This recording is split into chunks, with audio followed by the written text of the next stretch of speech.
Good morning, dear students. Today we are going to see the demonstration of the mandible. Mandible or the lower jaw. It is the largest and strongest bone of the face. Okay, and it is unpaired bone, and it contains sockets for the teeth. Okay, so if you see the shape of the bone, it is horseshoe shaped, and it is the only movable bone of the skull. Okay,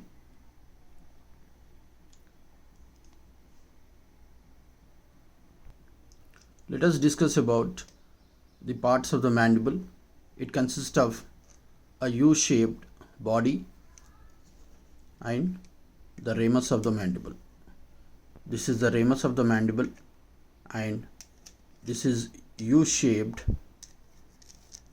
the body of the mandible. So we will see in detail about the body and the ramus of the mandible. Let us see the body of the mandible. It consists of two surfaces, outer surface or the external surface.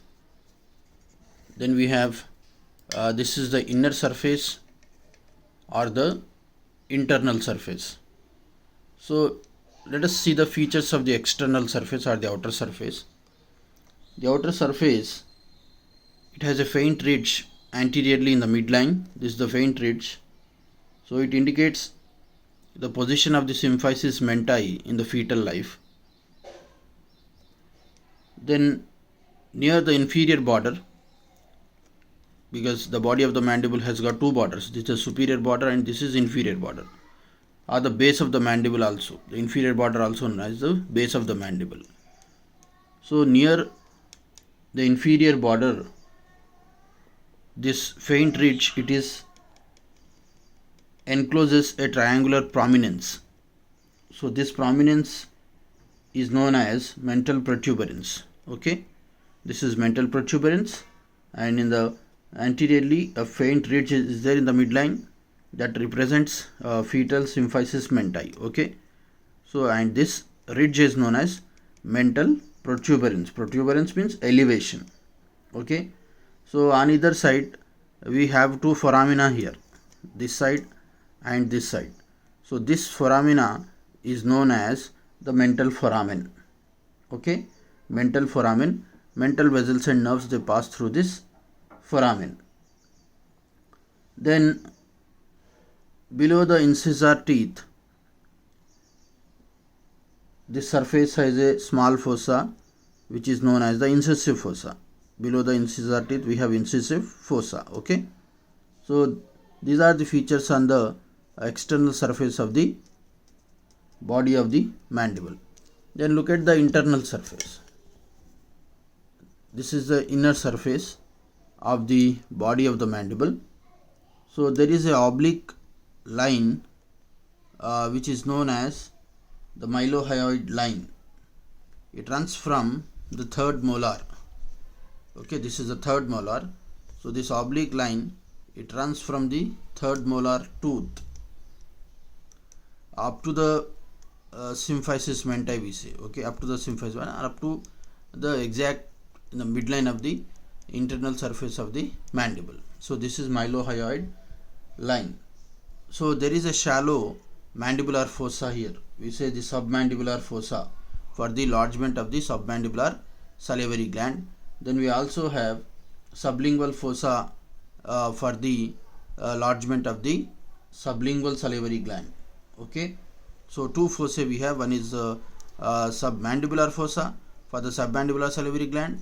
Then we have sublingual fossa for the sublingual salivary gland. Then we have in the midline exactly these two. Let me show you close, a little closer. Yeah, these there are two elevations here. These are known as the genial tubercles. We say these small elevations. Okay, tubercle means elevation, bony elevation. They are known as the genial tubercles. Okay, we have two genial tubercles, superior and inferior genial tubercle. superior and inferior genial tubercle.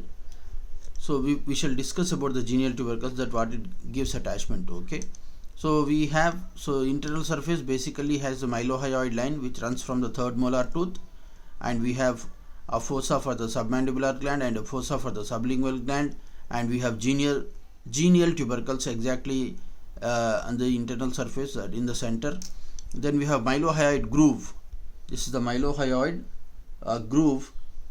It starts from the mandibular foramen. Here you have a foramen here. Can you see this foramen? This is known as the mandibular foramen. So starting from the mandibular foramen, we have a groove. This groove is known as mylohyoid groove. Okay, so this is on the internal aspect of the ramus of the mandible, we say, and also in the internal surface of the body of the mandible. Okay, so this mylohyoid groove, it is present below the mylohyoid line. Okay, then so this is about the internal surface and the external surface of the mandible. Let us discuss the superior border. So superior border, it bears 16 alveoli for the roots of the upper teeth, roots of the lower teeth. Okay, so upper border or the alveolar border, it bears alveoli for the teeth. Then we have lower border. This is the lower border. This complete thing is the lower border or the base of the mandible, we say. So if you see on either side of the midline at this place, it bears a digastric fossa. Okay, digastric fossa here. So this is about the base of the mandible. So basically the body of the mandible has got two surfaces: external surface, internal surface, superior border, inferior border, or the base of the mandible. Now let us discuss the attachments. The external surface. Okay, let us discuss about before the attachments, we shall discuss about the ramus of the mandible. Okay, so let us see the ramus of the mandible. So we can see this is actually we have got two rami. This is one ramus and this is other ramus. Okay, so ramus of the mandible has got two surfaces. This is lateral or the external surface, and we have this is the medial or the internal surface. Then we have two processes. This is coronoid process and this is condyloid process. Okay, are the head of the mandible. Right? Borders, we have four borders. This is anterior border, this is posterior border, and this is superior border, and this one is inferior border. This is inferior border of the ramus of the mandible. So four borders: anterior border, superior border, posterior border, and inferior border. Two surfaces: outer surface and the inner surface. Okay, let us discuss the description of the surfaces of the ramus of the mandible. So inner surface, if you see, inner surface of the ramus of the mandible, it has got a foramen. This is mandibular foramen. Okay, the mandibular foramen. Then there is a projection from the superior aspect of the mandibular foramen. This projection is known as the lingula, the tongue-like projection. This is known as lingula of the mandible. Then we have the mylohyoid groove, right? So these are the features at the inner surface of the ramus of the mandible. Now let us discuss about the coronoid process. This is the coronoid process. The coronoid process is a flat triangular projection from the anterior aspect of the ramus. So this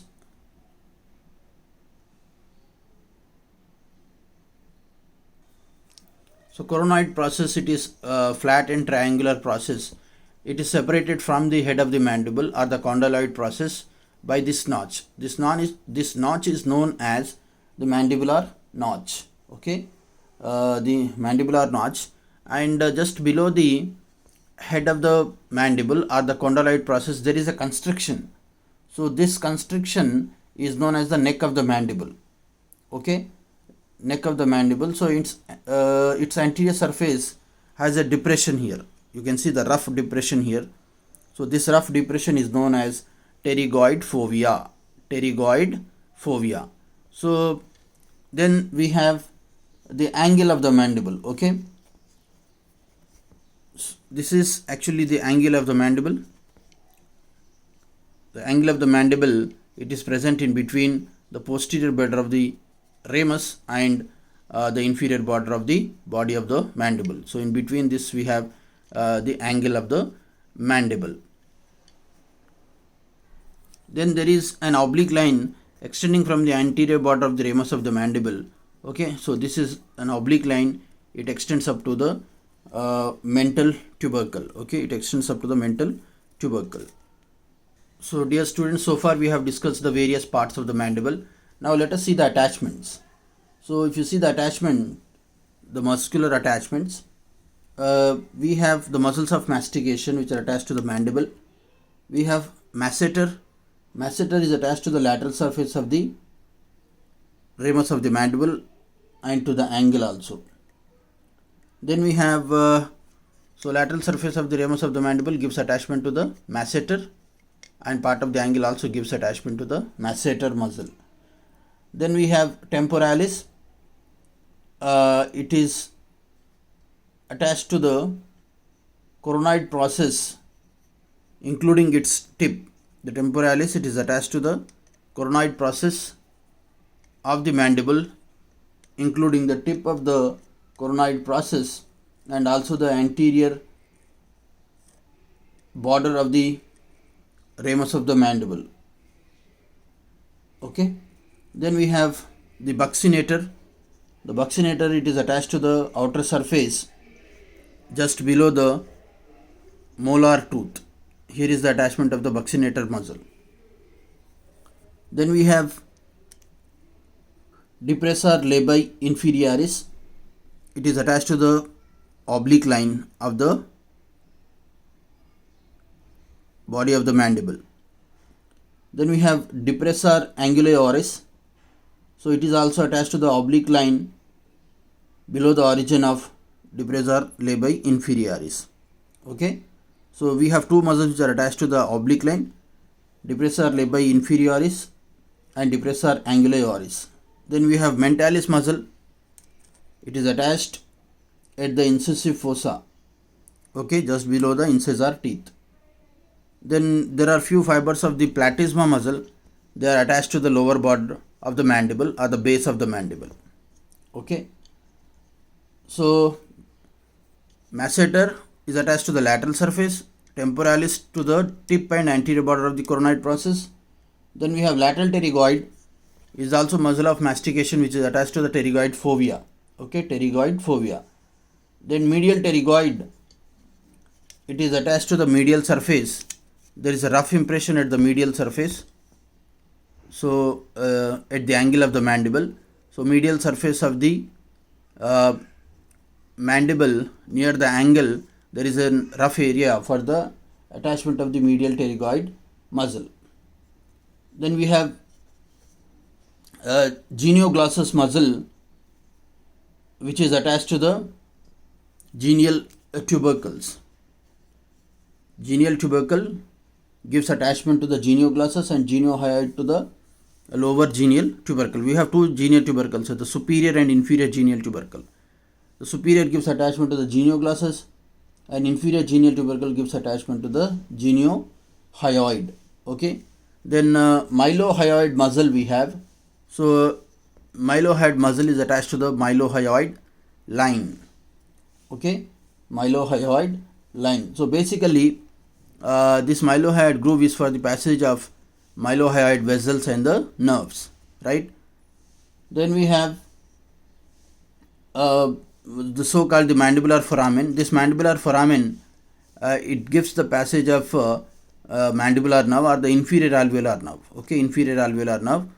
So inferior alveolar nerve, it passes through the inferior alveolar canal, and it comes out as the mental nerve. Okay, mental nerve from the mental foramen. So what you must remember, that inferior alveolar nerve and artery, they pass through this foramen. Okay, and before entering the foramen, the inferior alveolar nerve, it gives a branch which passes through this mylohyoid groove, that is known as the mylohyoid nerve. Okay, mylohyoid nerve, that you must remember. Now let us discuss the ligamentous attachment.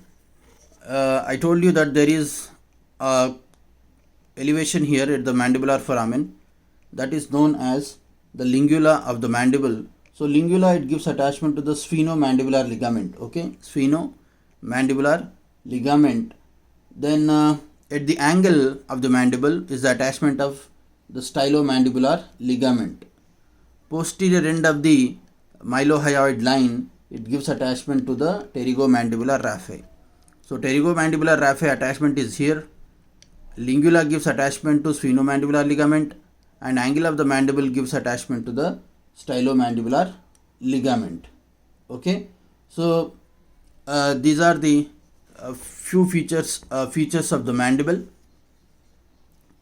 Let us see the relations of the mandible, especially the nerves and the blood vessels. So I told you that there is a masseteric nerve and masseteric vessels.